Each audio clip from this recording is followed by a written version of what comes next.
Do not foresee is kind of halfway between no intention and no chance. Like, do not foresee.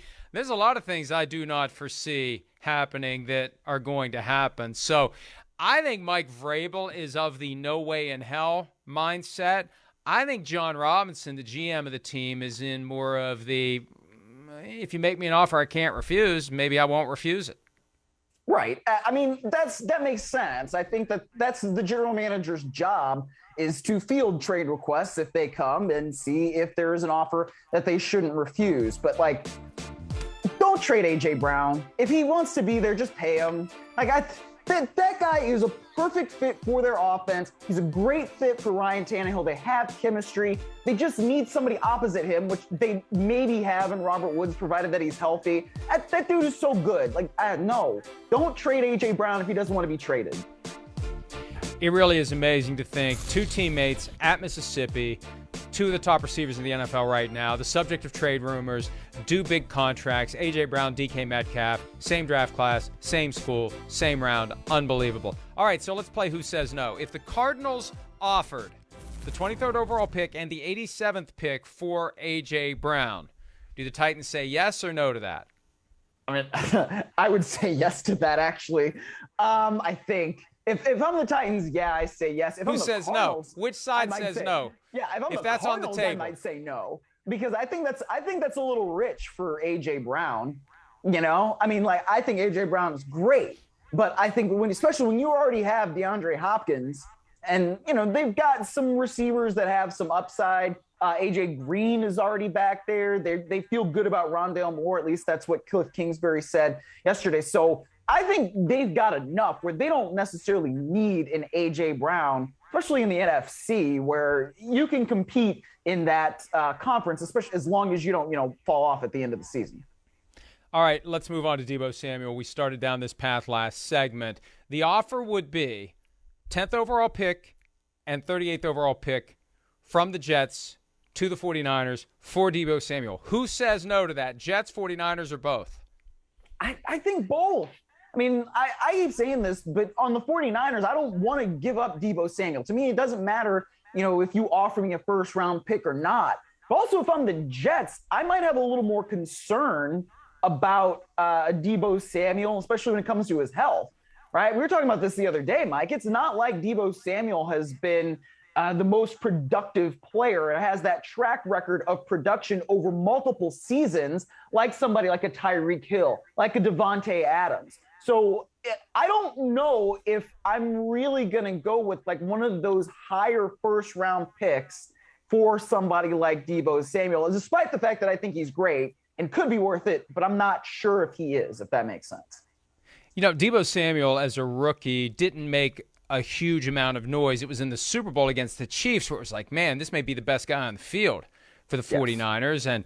And if they would have won the game, people were saying Jimmy G would be the MVP. I think Deebo Samuel should have gotten some consideration, but then he missed 9 games due to injury in 2020 where like everybody on the team was injured. But then last year he went off with that 1,700 plus yards from scrimmage, first guy with 1,400 or more receiving yards and more than 300 rushing yards in the same year, 14 total touchdowns. And yeah, you're banking on him coming in and making that kind of impact for you right away. And it used to be if you would get a receiver from another team, like that first year, I know Randy Moss changed the narrative a little bit with his first year in New England, not with his first year in Oakland, but you're asking a lot to bring a guy in and expect him to make a major impact right away. The good news is if he would go to the Jets, it's the same offense. But maybe if his role is the problem, maybe he doesn't want to be with the Jets. If Michael LaFleur, the offensive coordinator there, is going to use him the same way Kyle Shanahan used him last year, where he was running in between the tackles and getting the crap beat out of him. So I just think the 49ers need to keep him. I think they should say no to it, even though it's a first-round pick. Because you use those lottery tickets. We talked about this Wednesday. You use those lottery tickets to scratch him off and find a star player. And when you get the star player, you keep him. You don't get rid of him until you've had him for a while. They haven't gotten enough out of him to give up on him yet. So I think you say no to that because there's absolutely no guarantee. You get 10 and 38, you're going to scratch them into another Deebo Samuel. I mean, in theory, You could get 2 Deebo Samuels. You're probably more likely to get no Deebo Samuels with those 2 picks? Well, you gotta trust your scouting staff, but yeah, I mean, but I'd ask you this too. I mean, would you trade a first-round pick for Deebo Samuel based on what we know about him? I guess, like, would you trade from 1 to 10? Let's call it 5 to 10, because nobody's going to trade the first 5 for him. Like 5 to 10, 10 to 20, or 20 to 32. I would probably trade somewhere in 10 to 20, depending upon what receivers I already have. He's not like so dominant that you rip up your current receiving depth chart and say, we got a new sheriff in town and his name is Deebo Samuel. You don't do that. So and then I want to know, what do I want? What does the player want by way of a contract? So let's continue the Deebo Samuel thing going, because the Chiefs have a potential proposal, if it's made. Who says no? 30th overall pick and 50th overall pick and a future first rounder for Deebo Samuel. That's a lot to give up for Deebo Samuel, but you're giving up 30 at the bottom of the round, future first rounder, which is probably bottom of the round, and the 50th overall pick. That makes it a lot harder for the 49ers to say no. Yes, it does, especially with that extra first rounder in there, even if it is at the bottom of the first round, because you have Patrick Mahomes. I mean, if it were 30 and 50, that to me makes a lot of sense for the Chiefs. But then you got to think about paying him. And if I'm the Chiefs, I almost kind of want to turn into like a wide receiver factory, where we know, because we have Patrick Mahomes, we can help guys elevate themselves, and then they get paid elsewhere, right? And then we just continue to fill the factory with different guys, because we believe in our coaching staff led by Andy Reid. We believe in Patrick Mahomes, that they're going to get the most out of everybody. And we believe in our scouting staff, that they're going to get guys that fit our system. So based on that, I got to say the Chiefs say no, but I don't know. I mean, that if it is that 30 to 50 and then the extra one, if I'm San Fran, I might say yes to that. It's like the Steelers of the 90s, back when you were not even in school yet. Linebacker factory. Let him go in free agency. We'll replace him with somebody else. And then that guy goes to free agency and we'll replace him with somebody else. And we just keep churning. And when you've got Patrick Mahomes, you can do it. I kind of think the Chiefs want to prove they can do that. Because if you can do that, then you unlock the ability to avoid making that huge financial investment. And that's one of the reasons they traded Tyreek Hill. So I do think that the Chiefs would have some hesitation on, number one, giving up that much. And I definitely think 30, 50 and a first rounder next year is more than the Chiefs would do.